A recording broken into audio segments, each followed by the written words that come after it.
आयुष्यात कधीच बालहत्या करू नका, कधीच करू नका बालहत्या. सध्या किती महिलांच्या हातून बालहत्या होतात, किती पती आहे या सृष्टीमध्ये की जे बालहत्येला कारण आहे. सर्वात भयानक पाप आहे आपल्या सध्या तो होत असेल तर.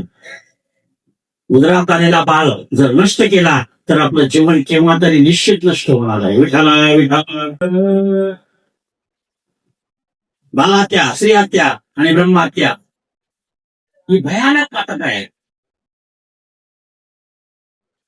बालहत्या घडली, नुसती बालहत्या नाही, तो ब्राह्मणाचा बाळ होता.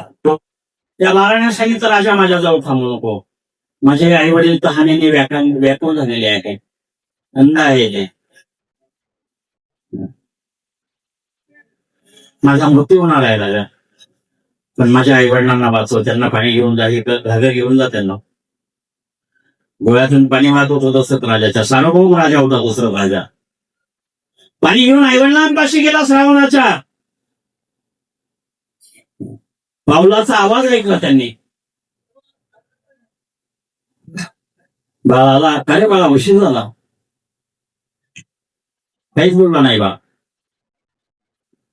घागर त्यांच्या पुढे केली, हाताजवळ घागर ठेवली. बाळा काय बोलत नाही तो, थकला का काही त्रास होतोय तुला? जिचे पिढे बाळ क्रांतीचा विकर, आई उभीच राहिली. अरे बाळा का बोलला नाही, डोकं दुखतं का, काय झालं तुला, का बोलत नाही? बाळ नव्हता तो, राजा होता. कोण होता?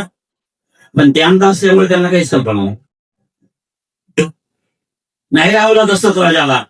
मी बाळ नाहीये तुमचा, मी पाणी घेऊन आलो, तुमच्या बाळाने सांगितलं लवकर त्यांना पाणी घेऊन जा, माझ्याकडून तुमच्या बाळाचा मृत्यू झालाय, माझा बाण लागलाय बाळाला. कुठली आई बाप या सृष्टीमध्ये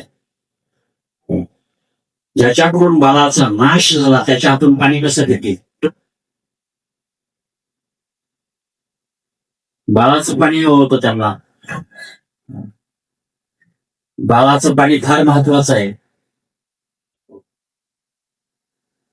जीने दिले त्याशी द्यावे पिंडदान,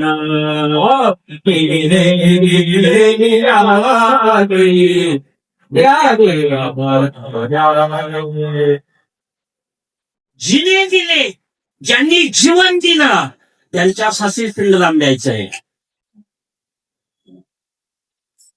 त्यांना पिंडदान दिल्याशिवाय, ज्यांनी जीवन दिलं त्यांना पिंडदान दिल्याशिवाय मरायचा अधिकार नाही दिला शास्त्राने.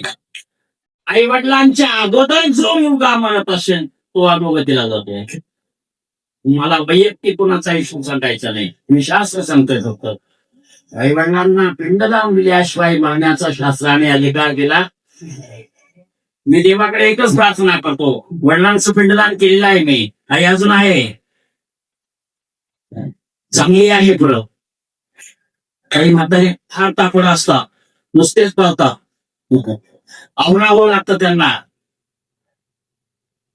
पाऊस आला, वारा आला, लगेच बाहेर बोलण्यावर कुठे राहतं, लगेच घरातून पळत जायचं. अरे थांबा, नाही ऐकत.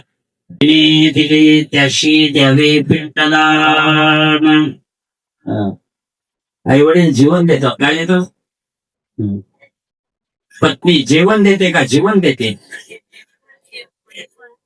फक्त सांगितलं जेवण देते पत्नी, 3 वेळा दे, 4 वेळा दे, नाही वेळा आता एवढी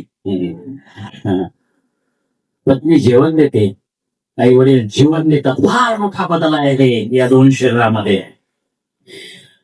ज्या मुलाने पाणी द्यायचं त्याचा नाश केला राजा, नाही पाणी घेणार आम्ही. पाण्या विना शरीर सोडणारे राजा,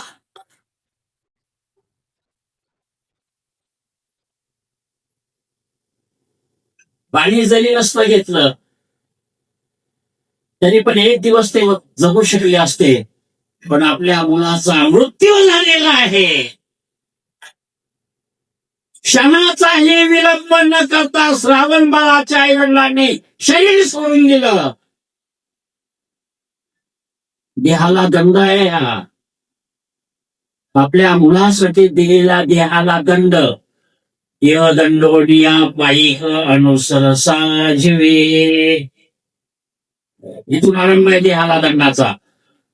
श्रावण बाळाच्या आई वडिलांनी देहाला दंड दिला, बाळासाठी शरीर सोडून दिलं. राम वनवासाला कायमचा जाणार होता का 14 वर्ष जाणार होता? 14 वर्ष जाणार होता. दशरथ राजाने राम अयोध्येच्या बाहेर गेल्यानंतर शरीर सोडून दिलं. काय त्यागाचा बापाकडे? बाप शब्दाचा अर्थ दशरथ राजा आहे. परत 14 वर्षानंतर परत येणार होता, माहिती होतं दशरथ राजाला. पण दशरथ राजा एक क्षण सुद्धा मुलाशिवाय राहिला नाही. अयोध्येच्या बाहेर गेला राम आणि शरीर सोडून दिलं. पुरवंडी करीना